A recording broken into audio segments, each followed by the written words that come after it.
जम्मू कश्मीर के प्रसिद्ध कटरा स्थित वैष्णो देवी धाम में इतना बड़ा हादसा हो गया जिसमें 33 लोगों की मौत हो चुकी है।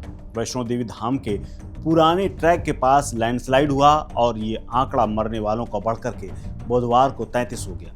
हादसा मंगलवार की दोपहर करीब 3 बजे के आसपास हुआ। पुराने ट्रैक पर अर्धकुमारी मंदिर से कुछ दूर पर एक भोजनालय स्थित है जिसका नाम इंद्रप्रस्थ है। इंद्रप्रस्थ भोजनालय में बड़ी संख्या में लोग भोजन कर रहे थे और इसी दौरान बारिश हुई। बारिश से लैंडस्लाइड हुआ और 33 लोग देखते ही देखते बह गए।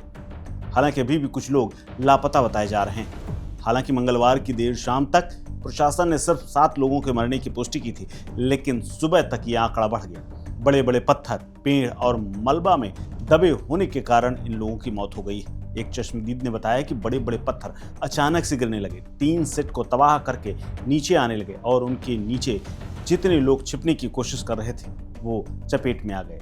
प्रशासन का कहना है कि 33 से ज़्यादा लोग अभी भी जख्मी हैं और कई लापता हैं। मरने वालों की संख्या और बढ़ सकती है। फिलहाल इस इलाके में भारी बारिश की वजह से वैष्णो देवी की यात्रा को तो रद्द कर दिया गया है, लेकिन अस्थायी तौर पर जब तक मलबा ठीक नहीं हो जाता, रास्ते को सही नहीं कर दिया जाता, तब तक यात्रा फिलहाल रोकी ही रहेगी। जम्मू कश्मीर शहर में बीते 24 घंटे में करीब 250 मिलीमीटर से ज़्यादा की बारिश हो चुकी है। कई जगह बाढ़ जैसे हालात, पुल तक टूट रहे हैं, घरों और खेतों में पानी भरा हुआ है। इसी के साथ ही जम्मू कश्मीर जाने वाली तमाम ट्रेनों को रद्द कर दिया गया है।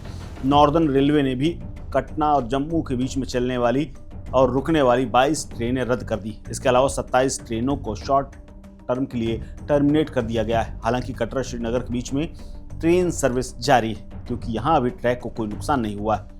आपको बता दें, माता वैष्णो देवी यात्रा मार्ग पर भूस्खलन से मरने वालों की संख्या जो 33 हुई है, इस घटना पर प्रधानमंत्री नरेंद्र मोदी ने खुद दुख जताया है और हर संभव मदद की घोषणा की है। वहीं श्राइन बोर्ड ने 5-5 लाख रुपए मृतक के परिजनों को देने की घोषणा की है। प्रधानमंत्री मोदी ने इस हादसे में घायल लोगों को जल्द ठीक होने की कामना की है।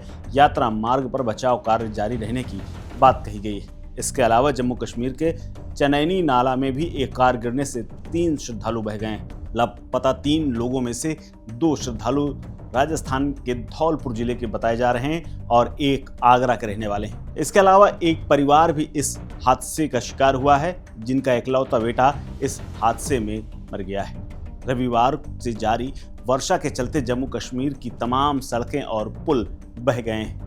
ये भीषण बारिश सड़क और पुल झेल नहीं पाए और शहर में बाढ़ जैसे हालात बने हुए हैं। रेलवे की ओर से माता वैष्णो देवी कटरा, जम्मू तवी, पठानकोट रेलवे स्टेशन पर हेल्प डेस्क बनाई गई है क्योंकि तमाम यात्रियों के शव अभी भी अस्पताल में पड़े हुए हैं, जहां से यात्रियों के परिजन उनके शव को ले जा सकते हैं। इसके अलावा हेल्पलाइन नंबर पर अपनी यात्रा की जानकारी के लिए मदद ले सकते हैं। इसके अलावा उत्तर रेलवे की ओर से हेल्पलाइन नंबर भी जारी किया गया है, जिसमें फ़ोन करके आप मृतकों के बारे में जानकारी ले सकते हैं। इसके अलावा रेलवे की तमाम ट्रेनों के बारे में भी जानकारी ले सकते हैं। रेलवे अधिकारियों का कहना है कि अचानक आई बाढ़ और मिट्टी खिसकने से ट्रैक को अच्छा खासा नुकसान हुआ है, जिसके कारण ट्रैफिक का अस्थायी रूप से निलंबित करना पड़ा है।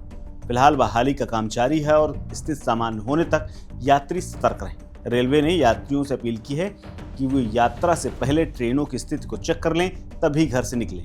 रद्द या डाइवर्ट ट्रेनों की ताज़ा जानकारी रेलवे की आधिकारिक वेबसाइट और हेल्पलाइन नंबर पर भी मौजूद है। इसके अलावा मुख्यमंत्री उमर अब्दुल्ला ने कहा है कि आज थोड़ी राहत मिली है क्योंकि बारिश लगभग थमी हुई है। निचले इलाकों में पानी कम होने लगा है। आपदा के कारण हुआ नुकसान आपके सामने है।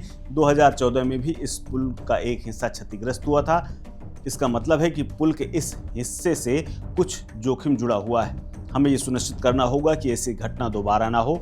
हम नदी के किनारे बसे घरों के लिए भी कदम उठाने वाले हैं। राहत और बचाव कार्य जल्द शुरू किया जाएगा। आपको बता दें कि माता वैष्णो देवी में जब हादसा हुआ था, उस हादसे के बाद राहत बचाव कार्य पहुंचाने में भी काफ़ी वक्त लगा था क्योंकि पहाड़ों में तेज बारिश हो रही थी और वहां तक पहुंचना भी राहत बचाव कार्य के दलों को आसान नहीं था। हालांकि अब वहां पर करीब मलबा साफ कर लिया गया है और एक बार फिर से ट्रैक के रेस्टोरेशन का काम जारी है। इस खबर में फिलहाल इतना ही। अपडेट्स के लिए बने रहिए वन इंडिया हिंदी के साथ। नमस्कार। Subscribe to One India and never miss an update. Download the One India app now.